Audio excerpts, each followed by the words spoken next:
Bab ke-28. Story pertunangan Yongki. Yongki terburu-buru menuju ke hotel tempat pesta ulang tahun Sinta karena ingin segera memutuskan sebelum pertunangan mereka diumumkan. Tetapi sayangnya kekasihnya itu sudah duluan bilang ke semua teman-teman sehingga saat Yongki datang suara gemuruh memenuhi ruangan pesta menyambut dirinya. Sinta tidak main-main, mengundang banyak orang dari teman-teman Yongki juga. Wah, hebat kau, sindir Bastian. Di rumah punya istri, di luar punya tunangan bohai. Timpal Doni. Diam kalian. Sergah Yongki kesal. Yang, kamu serius mau melamar Sinta? Tanya Miftah memastikan, dengan tatapan penuh kekecewaan. Bukan begitu? Sinta sekarang di mana? Sela Yongki tak sempat menjelaskan. Dia menemui temannya di sebelah sana. Jawab Miftah. Yongki mengikuti arah Miftah, dari kejauhan dia bisa melihat sosok Sinta yang sangat cantik dan seksi. Seperti idaman yang dia impikan selama ini, tetapi entah kenapa dia tidak ingin melanjutkan pertunangan. Wah, calon suamimu sudah datang. Pekik beberapa tamu yang sedang mengobrol dengan Sinta. Sinta langsung menoleh ke belakang dan mendekat ke arah Yongki. Kok belum ganti pakaian sih? Tanya Sinta heran. Ada hal penting yang harus aku bicarakan padamu. Pinta Yongki serius. Apa? Tanya Sinta. Jangan di sini. Sela Yongki.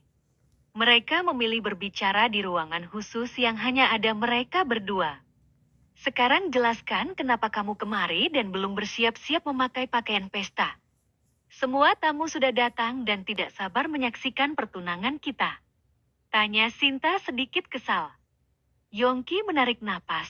Bagaimanapun juga dia tidak enak juga membatalkan pertunangan di saat hari-hari. Tetapi jauh dari lubuk hatinya juga tidak rela dan tidak ingin membuat keluarganya bersedih. Sudahlah, aku pesankan pakaian saja. Sambil menunggu bisa merayakan ulang tahunku dulu. Sela Sinta tidak sabar. Tunggu.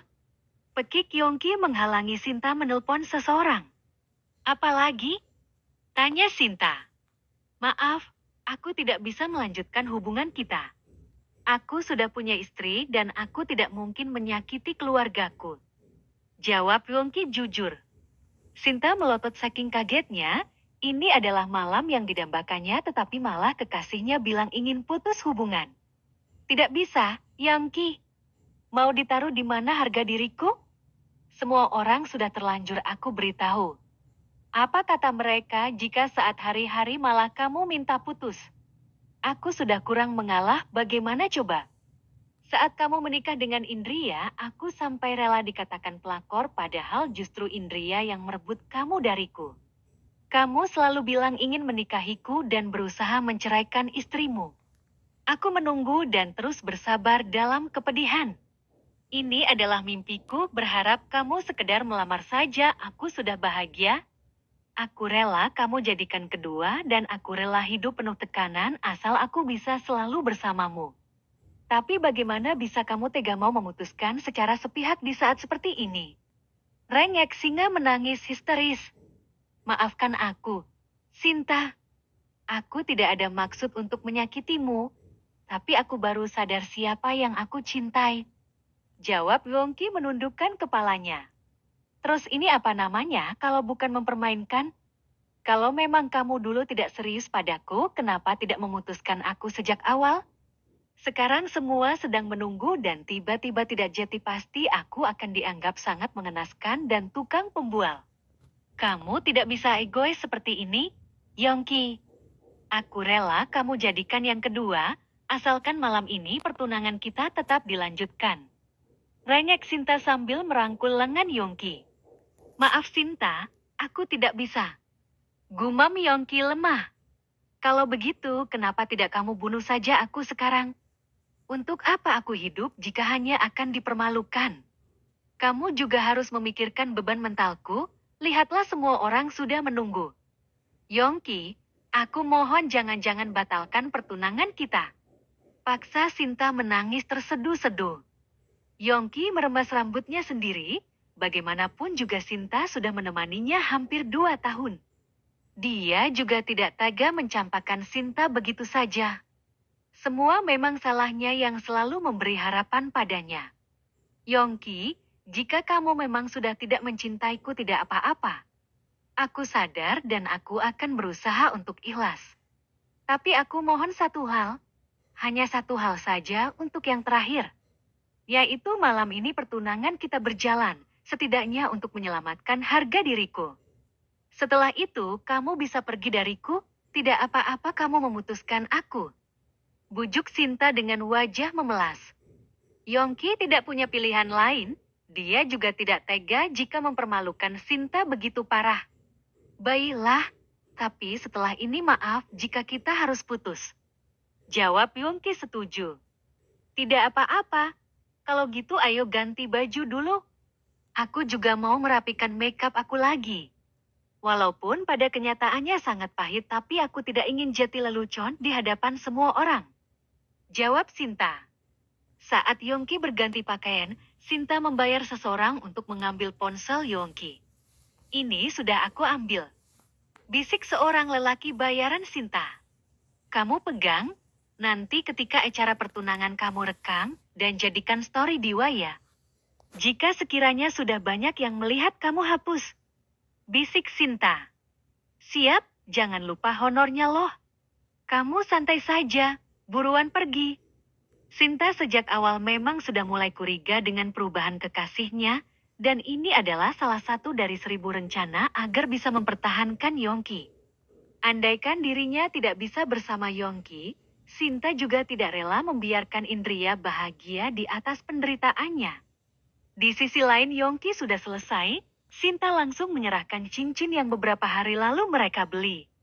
Yongki mengakui jika Sinta memang sangat cantik dan susah mencari tandingannya, tetapi kenyataannya dirinya tidak bahagia saat mau bertunangan padahal sudah lama mereka pacaran.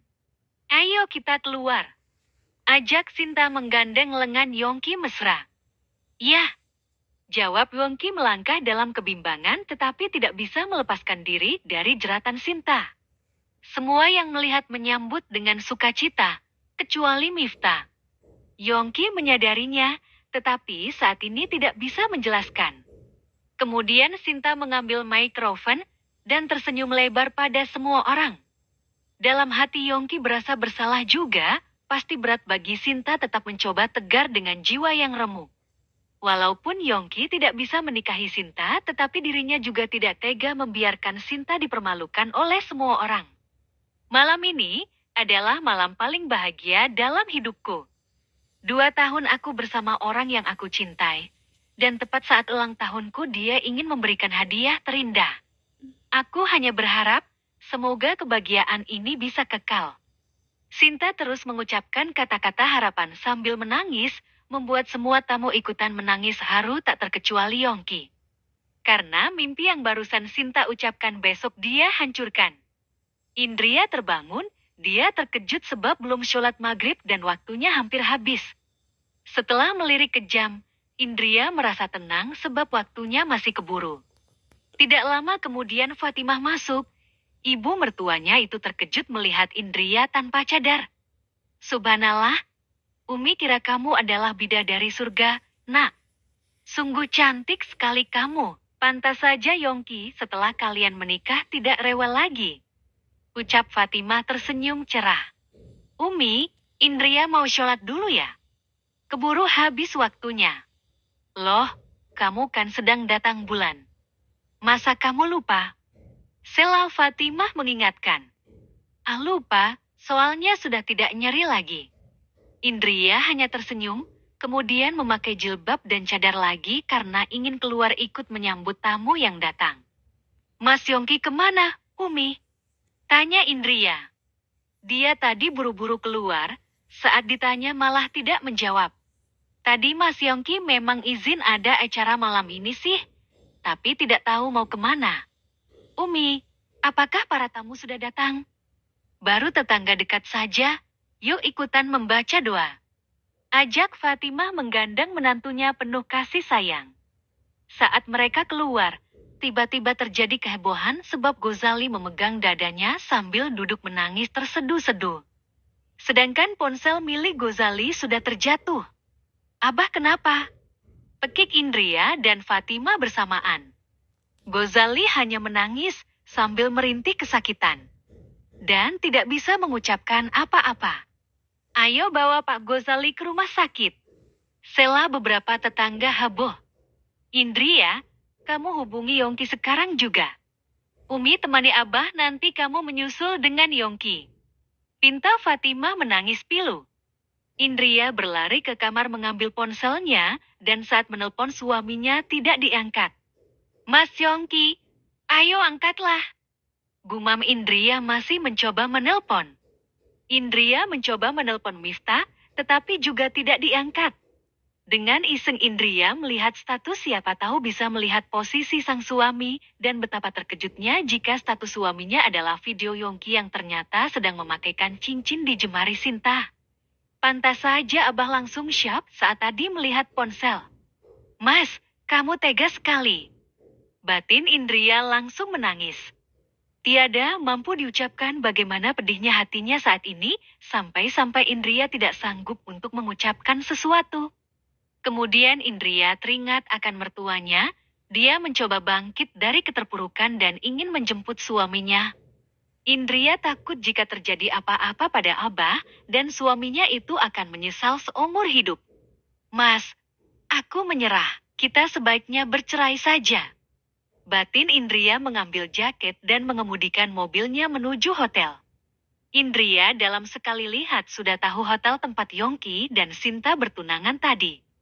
Dalam perjalanan Indria terus menangis, dia juga baru sadar jika dia mencintai suaminya dan tidak rela kalau Yongki menikah lagi. Tetapi jauh di lubuk hati kecilnya tidak bisa memaafkan kesalahan suaminya. Tadi sore kamu begitu lembut padaku, aku kira karena kamu mulai membuka hati untukku. Tetapi kebaikanku itu hanya untuk menutupi kesalahan terbesarmu. Mas, kenapa kamu sejahat ini? Batin Indria.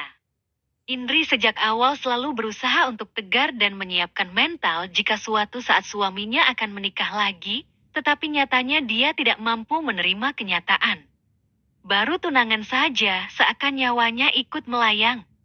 Indria sungguh tidak tahan jika harus dimadu. Terima kasih sudah menonton. Sampai jumpa di bab selanjutnya. Bye!